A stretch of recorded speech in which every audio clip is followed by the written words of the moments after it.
When you travel the world for a year, you see and experience so much, and we want to share our daily travels with you. Unfortunately, a hard drive failure means we have to tell the middle a little bit differently. So, welcome to Storytime with the Happy Hoppies in this edition of The Lost Episodes.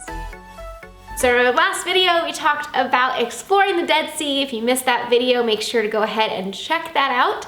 And then the next morning, sadly, it was time to leave Israel. So we drove 2 hours down to Eilat, where our flight took off around, I think it was like 1 o'clock that day. And our friend told us, to be at the airport extra early in Israel because it does take a while to get through security. So we had planned at being there 3 hours early and thought that would be plenty of time. So we budgeted enough time to go past where we had to turn in the rental car and go down to see a little glimpse of the Red Sea.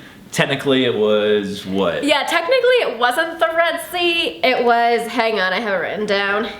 It was the Gulf of Aqaba. That connected to the Red Sea. We touched it, we were like, great, got a picture there. And then we turned our car in and then it was like, I don't know, like quarter mile or half mile walk to the airport. You could like see the airport from where we dropped off our car. It wasn't that far. It wasn't that far at all. So when we were at the rental place, we had to print our boarding pass because Ryanair charges you if you want to print it, at the airport. Normally we're able to just have a copy on our phone, just a digital copy that we show, a QR code. But for this flight, for some reason, they want us to print our boarding pass. So thankfully, the guys at the rental car place allowed us to do that there. They were great, again. And then it said on there that we had to go to the check-in counter for Ryanair to verify documentation. Basically make sure that we have everything in order to be able to make our next flight. So we walked down to the airport that we think we're supposed to fly out of.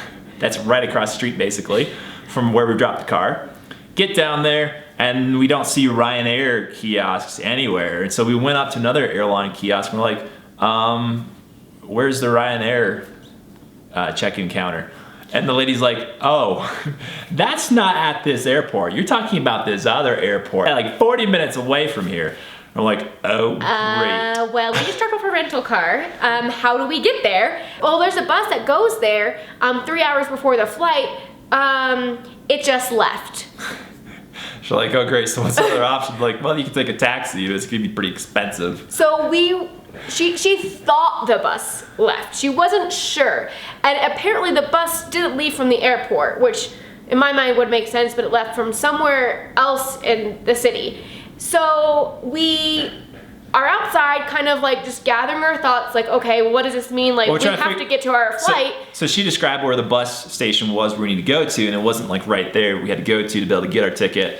And so we were gonna go up there to try to find it. We were running out of time, and like even if we were gonna take a taxi at this point, it was gonna be cutting it close. And also for the bus, we didn't have enough currency at that point because we had just spent all of our currency because we had to leave the country, so we didn't have enough currency. So even to get the bus, we would have had to go to an ATM first to get out more money. So we are outside looking frazzled. They've probably seen this before. So a taxi driver is like, well, what do you guys need? And we told him, and he's like, well, I can, take you into an ATM, and then I can take you to where the bus goes, but then if the bus isn't there, I can just take you onward. So we're like, okay, that's good. And so we go to the ATM, but as we were there on their way, I'm like, Peter, I don't want to have to wait for a bus. What if the bus doesn't come? If we're not there, this guy is nice. Like, I think you just should pull out enough money to be able to pay this guy. And so we asked him how much it was gonna be. So he pulled out enough currency, but the first place you went to wasn't working, right? Yeah, the ATM wasn't working, and like other people were having issues too. So then we had to go to another one, and then that one finally worked. There was a line of people because it was like payday apparently. Yes. So I had to wait in line, finally got the money, run back to the car, hop in the car. It took about 20 minutes just to get the money, okay? And so we already knew that we were cutting it close because this place was 40 minutes away. In Israel, you want to be there early because security does take a while. So after I hopped back in the taxi, I was like, all right, fine, we'll just go ahead and pay him. We need to get there. Yes. We don't want to miss this flight because that flight only left once a week. So if we missed it, we'd either have to get a lot more expensive flight, which would cost more than this taxi ride, or be staying another week, and that would cost a lot of money. So we're like, all right, let's spend it, make sure we get out. Because we also had already had other flights booked up until that point. Right, so, other things, like rental cars and maybe a hotel, maybe not a hotel, but we had other stuff booked, and so there's this whole domino effect that would have created a nasty effect on. So right.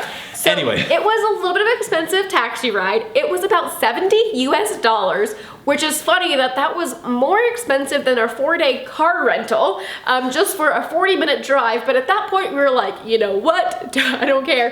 Here's your money. And the guy was so nice.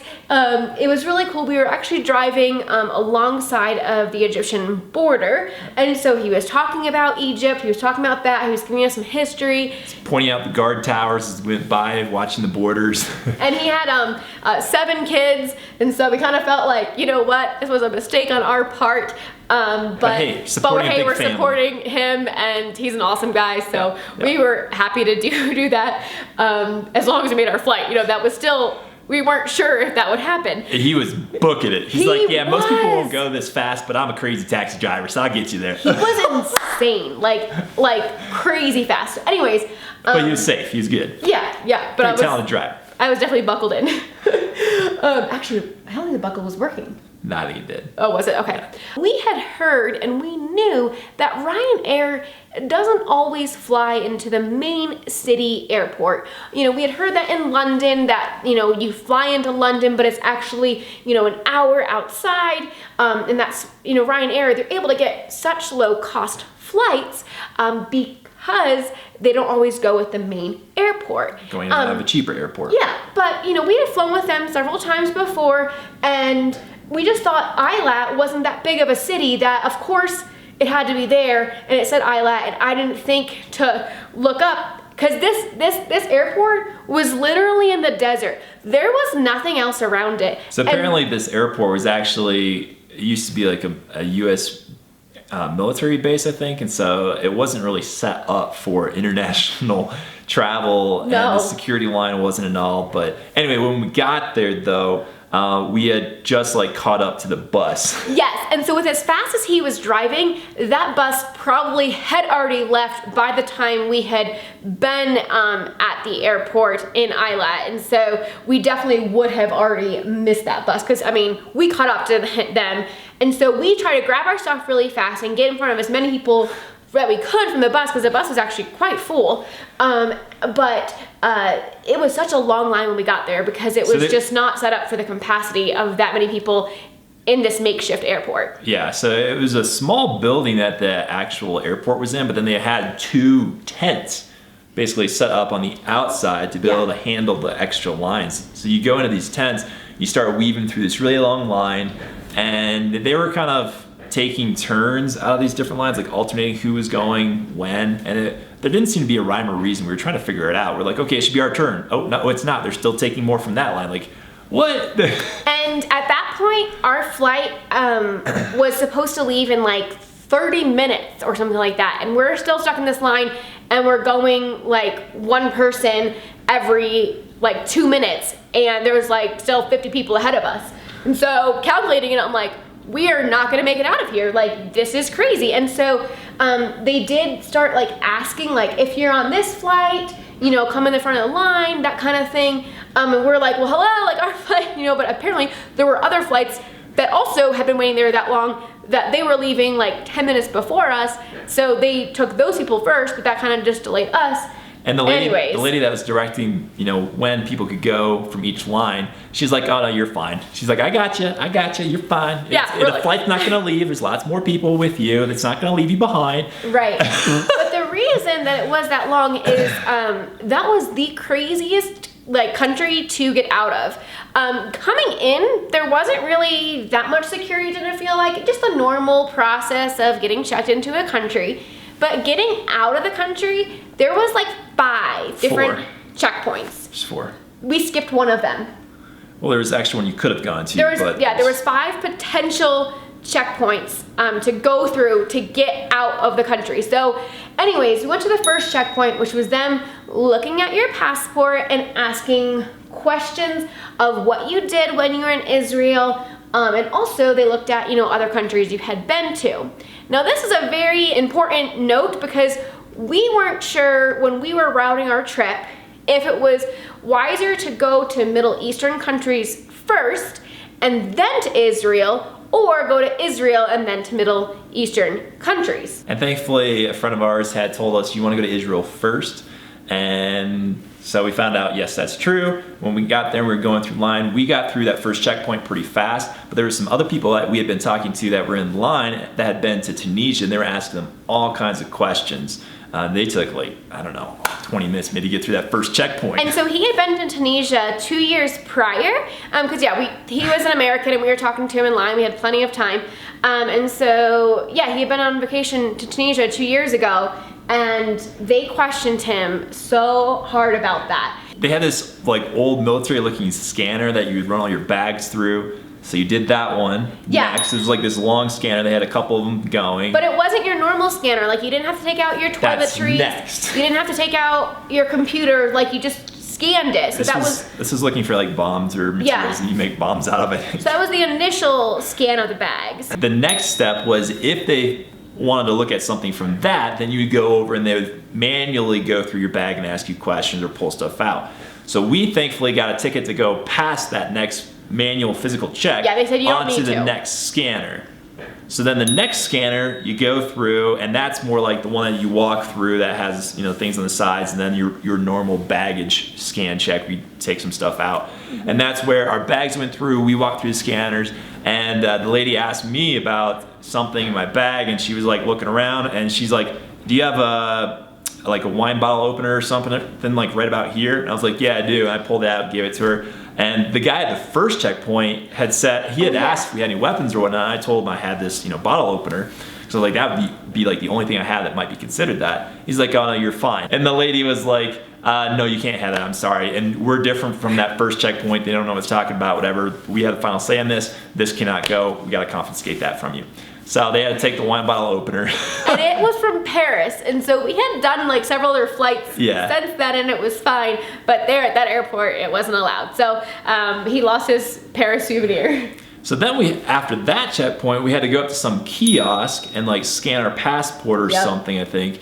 And then after that, go through the last checkpoint, I think, where they stamped us out of the country. It was just a whole lot. It was just a big process to get out.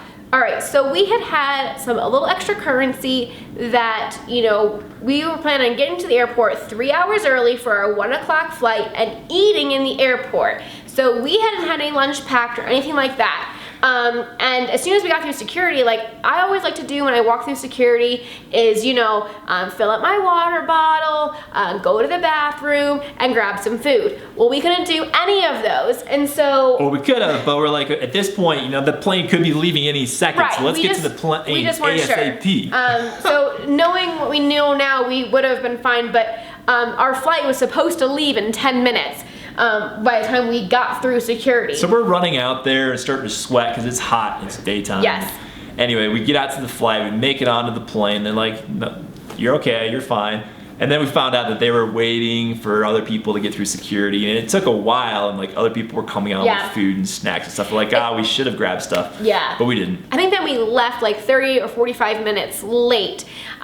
So, had to go to the bathroom on the plane, had to buy food and water on the plane, which was also a crazy process. Because all we had that morning was those oranges that our lovely host for the hotel had left for us, and maybe we had a couple other snacks of groceries that we had bought along our trip, but we didn't have any other groceries at that point with us, and we were starved because at this point it's 2 p.m.